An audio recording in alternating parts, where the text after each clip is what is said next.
G'day. You have tuned into Orange Coin Baptism, a podcast where I discuss Bitcoin with no coiners and find out what is outside the echo chamber. G'day, Ian. So, how are you doing today? I'm good, thank you. How are you? Very good, very good. Okay. First question: do you own any Bitcoin? No. Okay, good. Have you ever heard of it before you met me? Yes. Okay. When do you think that you actually heard it? What sort of year? For about 2 years ago? Okay. So let's say 2017. Yes. Okay. So how did you hear about it back then? I heard it through Facebook. So I Okay. saw some articles on Facebook. Someone posted it on their wall feed. So I saw that, and also I heard about it on the radio. On the radio as well. Yes. Okay. Advertisements. Advertisements, yes. Okay. Very good.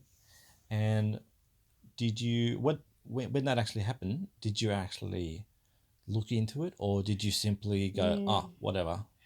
No, it didn't really interest me Okay. at that time. I just heard about it. Kind of wanted to know a little bit more about it, but just general interest because information, not really. I wasn't keen to use it, so I didn't really invest a lot of my time finding more about it. Yeah. So no use, so no interest. Yes. Okay. What do you actually know about it up to this date? Okay, so I know it's like a virtual money system. It's kind of like cryptocurrency, sort of like a storage for your future. Storage for your future. Okay. And any ideas on how you think it might actually work? Once you purchase it, you would get like some kind of certificate as such. A certificate. Okay. So, and then obviously, like an account as such, and then you would watch it grow as time went on. Yes. And when you say grow, how do you mean by grow?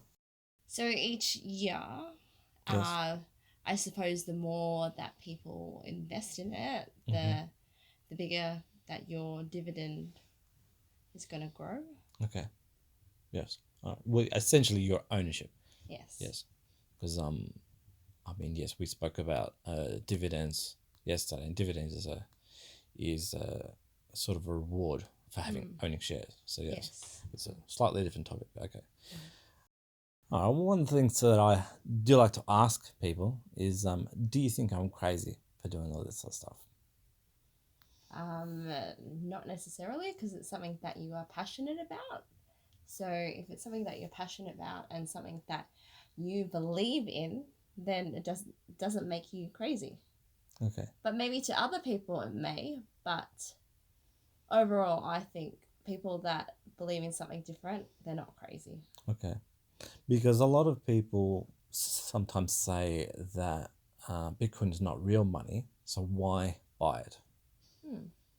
Well, perhaps they don't know much about it, so that's why they're probably thinking that someone is crazy, because they don't know what it is. They're uneducated about it. Yeah, that's a good answer. And somebody, That's a good answer, because I recall early 2018 on Facebook seeing some sort of like vintage news post a whole article about a tulip bubble that happened in Netherlands in like the 1700s. Okay. And said, oh, that's just like Bitcoin. And the comments in the messages were just, it was a shit fight. Absolute shit fight. So what do you think about things like that? I think a bit of controversy is healthy, because we're not all going to be the same. We're not going to have all the same opinions. So why not be different? Why not have a different opinion? So that kind of comment, yes, they can put it out there, but it's up to each individual to reflect on it the way they want to. But they're also, in part, misleading people based on something that happened 200 years ago. They are, but do you have to believe it though? You don't have to believe every word that everybody says. Yeah, it's the spread of social media these days that makes people. Well, I mean, the truth of the matter is, I think we all need to harden from these experiences and not believe everything that we see on social media. That's correct. Yeah. Is there anything about the actual technology which you kind of want to sort of dive into to be able to get some form of a basic understanding? Yeah, well, I would like to know about the system. How does the whole system work from the beginning? How do you go about purchasing? Yeah, well, I guess in one of the last interviews, I asked the person, how do you think it works? So how do I think it works? Yeah, how do you think it works? Well, Because I obviously mean, you for go- starters, it's on a okay. computer. Mhm. Right. Do you go on a website? So say you go on some kind of Bitcoin website, or Yes, does it well, start with the domain? Does it just start with something like a domain? there or... is one official website which is bitcoin.org. Yes. But that is mainly about information and to be able to download the primary program. So do And you it does give information on wallets and stuff like that. But you don't buy any there. Mm-hmm. So how do you purchase Bitcoin? Do you buy? Do you purchase it through a digital program? Do you? You go onto an exchange, which is basically a website. You log in like you would log into Facebook, and then you go on there. Okay. And you make purchases or sell. Okay. Okay. So you put in the amount that you want. Essentially, yes.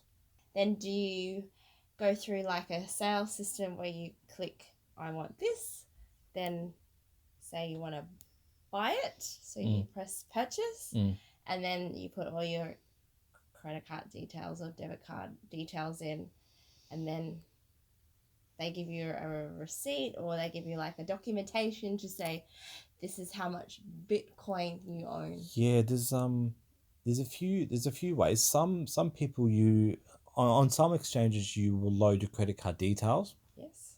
And then you'll strike how much you want to buy and press the buy button and it'll debit your account. Okay. There are other accounts where they'll give you an account number.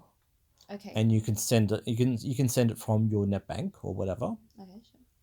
So like, either it's be a BSB number or some sort of like new pay ID type system, or even like a bill paying app or something like that. So you can send money as if you're going to go and pay a bill, or send money as if you're going to go and pay wages or something like that, and it appears in the account, and then you can purchase. You can nibble at that amount of money, or you can just spend a lot. Okay. All right. That gives me a better understanding. Do you have any questions on how the technology might work? How do you think it works? Okay, so does it work through Windows or does it work through? It works on all formats, yeah. Of all formats. Yeah, which is Linux and Apple. So I'm just trying to think about the system, how the cyber system works. Yeah. Isn't it? So we can't physically touch this Bitcoin, but that's right. There's nothing physical we can see the Bitcoin with our eyes. So I think I'm intrigued into how I would go about setting my own Bitcoin up. Well, one of the things I explained to one of the last people was that, think of it like when you go on Facebook or something similar to that, you upload a photo, right? Okay. Now that photo is getting uploaded generally to some sort of server, okay, which in all cases probably is somewhere in California or Texas or something like that, and probably there's probably another server maybe in Europe, another one in Australia, whatever. Backups, etc. Well, when it comes to the transactions on Bitcoin, they're actually loaded in a Okay. whole lot of people's regular computers. Oh yes. So instead of there being one huge server where everything is, they're at the moment with the size of how big Bitcoin is right now, people can keep it on their own computers at home. Okay. Yes. And so that means that instead of it being on, say, five locations, it can be on 10,000 locations. And so that's where it can be saved. Okay. Yes. Yeah. Mhm. And so when you actually make a transaction, you broadcast that information. And when I say broadcast, it's like you posting a photo. So you're uploading a photo to Facebook, or you're uploading a transaction to the Bitcoin network. It uploads and it moves on to X amount of other computers which are connected to you, and then those other computers will push it onto another whole set of computers as well, and it'll just keep on getting downloaded to all those computers until it's filled every single computer in the entire network. Okay. So everyone has a copy. So that's very good. Yeah. That gives me a little bit more understanding of how it all works. To some degree, it does mean that everyone else sees what you've done. So your transaction, I mean, it is pseudonymous, so that you don't. It's actually just a whole lot of numbers. Okay. So it's really hard to figure out who the face is behind it. But essentially, everyone in the world who's got a copy of it now knows that it happened. So they know that someone has spent. If I've sent $50 to you, they know it, but they don't know who But you are, they and they don't don't know know who it who is. I am. So your identity is unknown. It's somewhat unknown until perhaps you sort of leak your information. Okay. So if you go out there and you post your address online and someone sees it, someone can save it and they can link it to your name. And so if they go onto that address and they can see that it has sent money to this person, that person, they can see what you've been doing. Okay. So that's a little bit more complicated than your Sounds like general it. banking, because your general banking is kind of all closed source. No one, Yes, that's right. no one, I can't go out there and hack the system to go out there and find what your banking was happening today, what you've done, because it's all in house. Yes. And This This is is more more broad. It's more broader visual. range. Everyone can see it. okay, yes. Yeah. Do you have any other questions? Okay, I have another question. Yep. What is the range of amounts that you can purchase with Bitcoin? Okay. The old divisibility question. Yes. So the divisibility question, it's not like your dollars and cents where, you've got $1.50. It's the because it's computer based, the numerical numbers can continue to go on. So you can go 8 decimal points below 1 Bitcoin. Okay, yes. And on Lightning, they have gone even further beyond that. They've gone sub Satoshi before, because once you go past 8, you can even go to 12 or whatever like that. Okay, sure. So to some degree, the amounts that can continue to exist are sort of unbound. Everyone can be going around in one tiny fragment of Bitcoin if they want to. They're not limited to 1 Bitcoin and 50 cents per se. Okay. So that would trap everyone to be working above the price of $100 Okay. for every transaction. It'd be very limiting. Yes. Okay. So yeah. Sure. Thank you for that. So my only final question is, does it seem like a scary thing that I'm talking about, or does it seem... No, well, now that I'm a bit more educated into what is 20 minutes of education, it's not much.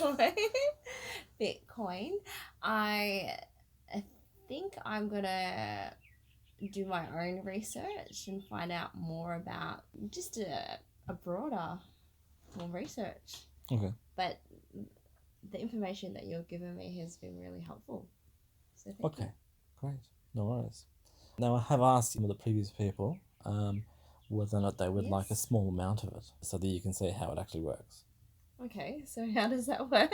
Well, I'd need to cut the sound out, Yes. and I'd have to get you to install a wallet on your phone, and I can just do a scan and send a small amount to you. Okay.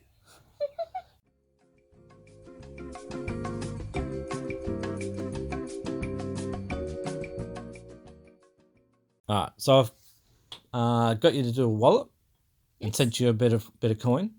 What do you think about the whole process? I thought the whole process was really easy. Really? Yes. Okay. Any other notes? I just thought it was just very practical. So, Yeah. doing it in a visual step to see what it really is like to Yes. purchase. Yes.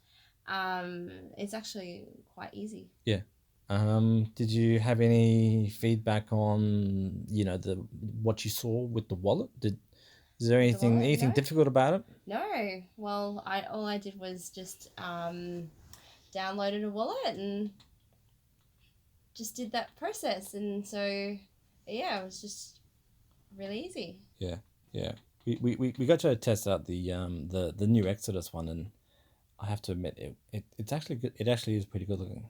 Mm. It looks nice, and the recovery words were actually easy. Yeah, they To were read. very easy words Yeah. to read and to remember. But ultimately, if you ever do get any deeper into it, wallets like this they're a good starting point, Yes. but they're not something you want to do long term. Okay. Long term, you get into much more Sure. heavier, more robust sort of wallets.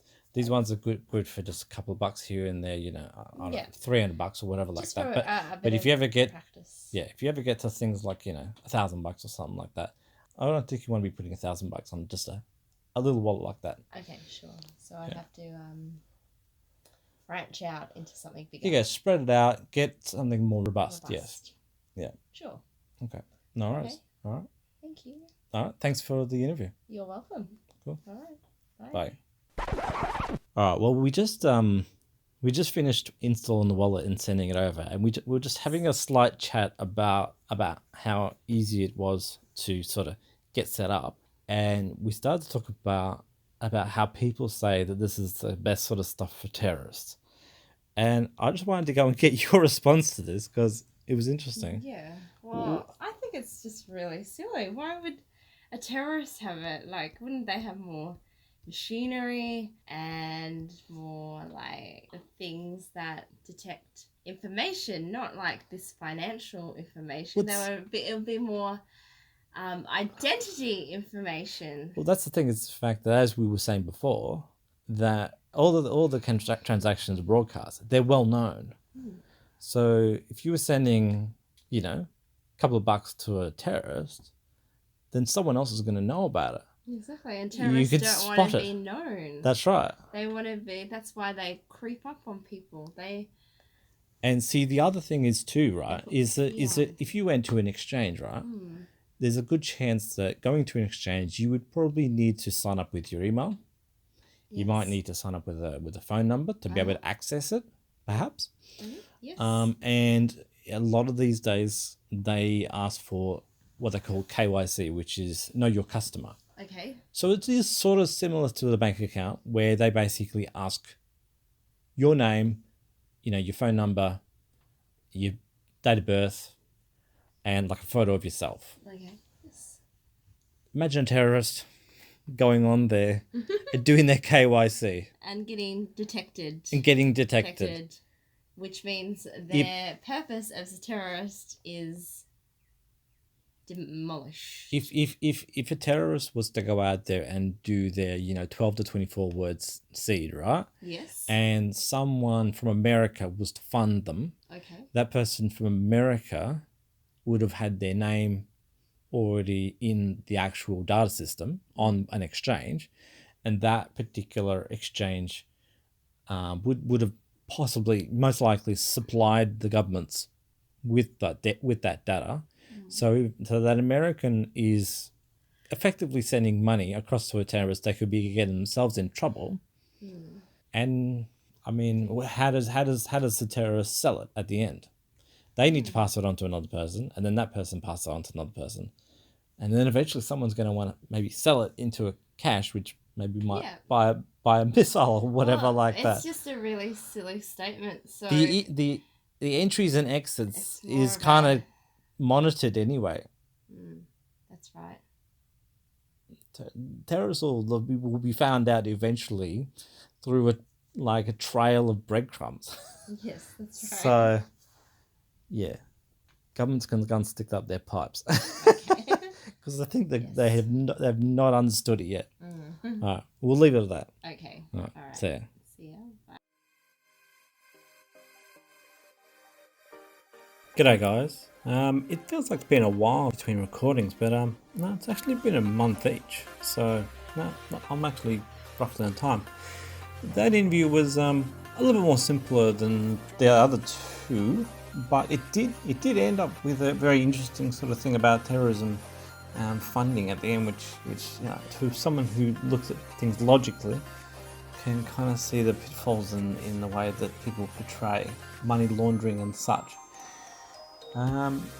Yes, so I have donated to her. If you'd like to donate to her as well, the address is listed below.